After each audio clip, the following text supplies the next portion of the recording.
Hi and welcome. We're going to take a look at the Arabesque by Burgmüller. It's one of the early pieces in his very famous collection, 25 Études faciles et progressives, op.100. And let's have a look at it hands separately first of all. An arabesque is a swirl in Arabic art. I'll put some up on the screen for you. And for Burgmüller, his swirls are obviously these 5-note figures, whether they be in the right hand or the left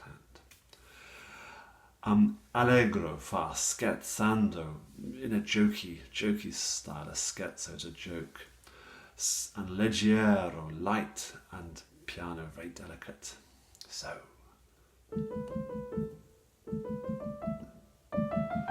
getting louder at the top there. And try to avoid the last note having an accent on it.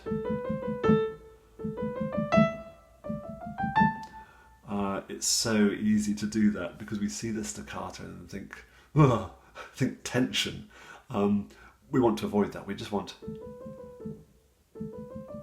the last note to be very short. Whoops. Without an accent on the end. But that note does have an accent. He wants one there. That phrase, short, linked up, short, accent, and these are all smooth. I linked up the E to the C there. Oh.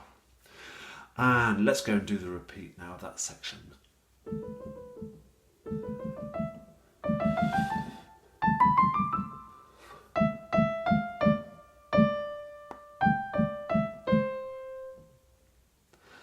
Meanwhile, the right hand starts off with these staccatissimo chords, but they're not, as we might instantly first think.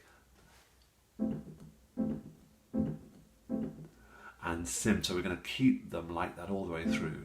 And we're in the key of A minor, aren't we? C chord. Oh, we seem to have moved to the key of C major there. And then it repeats. Let's put both hands together for that first bit. And I'm going to go quite steadily and slowly.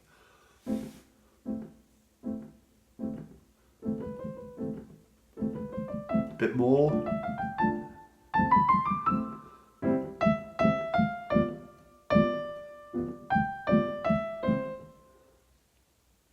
Now then, it's tricky, isn't it, to keep that absolutely staccato while this hand is doing other things.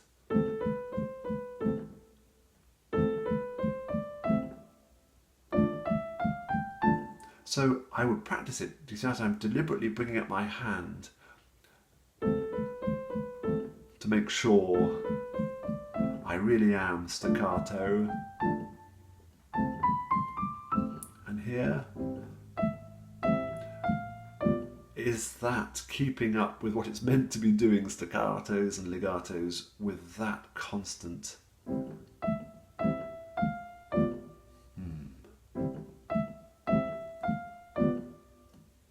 Hold that one. Go through that nice and slowly, thinking very carefully whether it's all in place. For the exam, by the way, I don't do the first time bar, go straight to the second time bar. But if you're in a concert, why not do the repeat? It certainly makes the piece bigger, doesn't it, and more grand if you do the repeats. But not for the exam. Now, let's have a look from bar 11.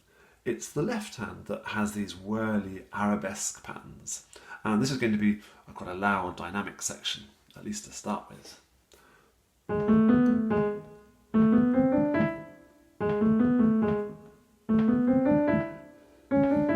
So notice how my hand is keeping very still. I'm not afraid to use my wrist to rock from side to side, a bit of wrist rotation. So on that scale, for example, can you see I'm at a slight angle there? And as I go up, I become more leaning towards the thumb side. So it's almost the wrist that's playing the piano rather than the fingers.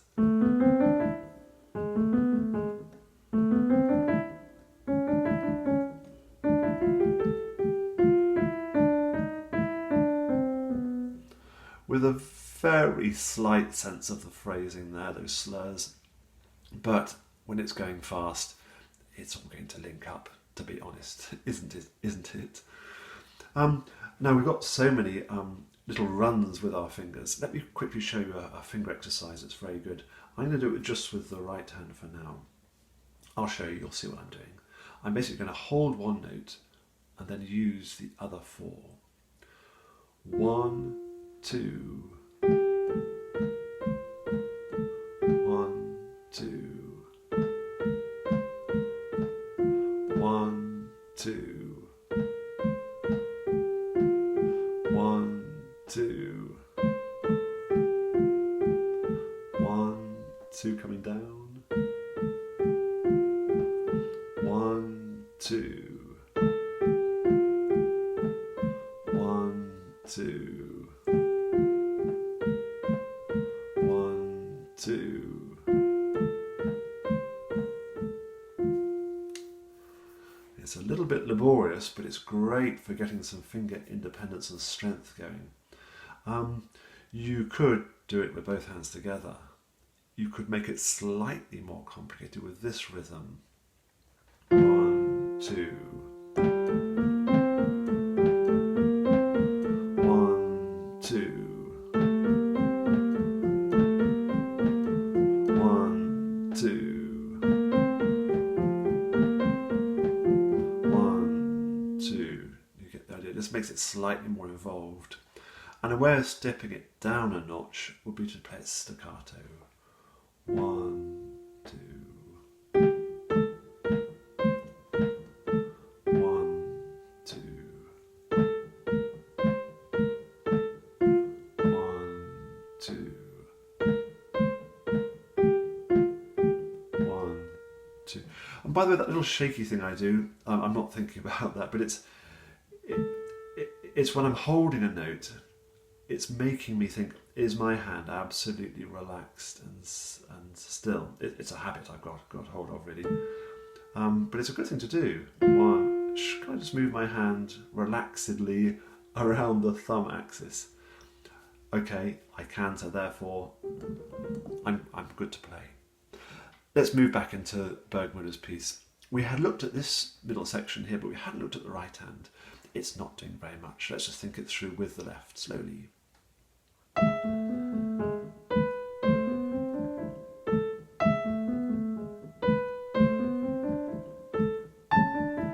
Quite a big leap there, isn't there? Got to know where you're going.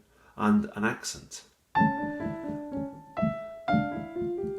Now this section, do think through the fingering.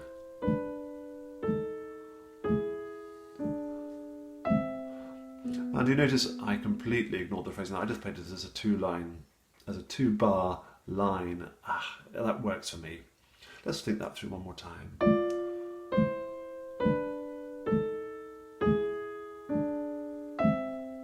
Which leads us back in.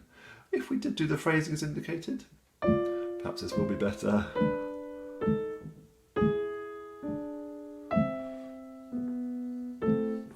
It sort of works, doesn't it? And there's a poco ral, so it is getting slower, just a little bit, and it is also getting quieter for that section to lead us into a quiet restatement of the opening idea. Get nice and slow, short but without an accent, a bit more. I'm lifting my hand deliberately as I practiced to make myself think about it. Dolce, sweetly, nice cry. Do you enjoy these chords? I love these crunches, sort of anticipation.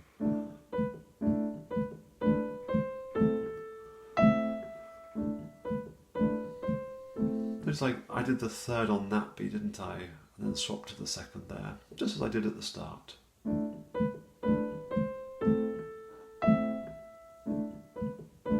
Let's carry on to the end.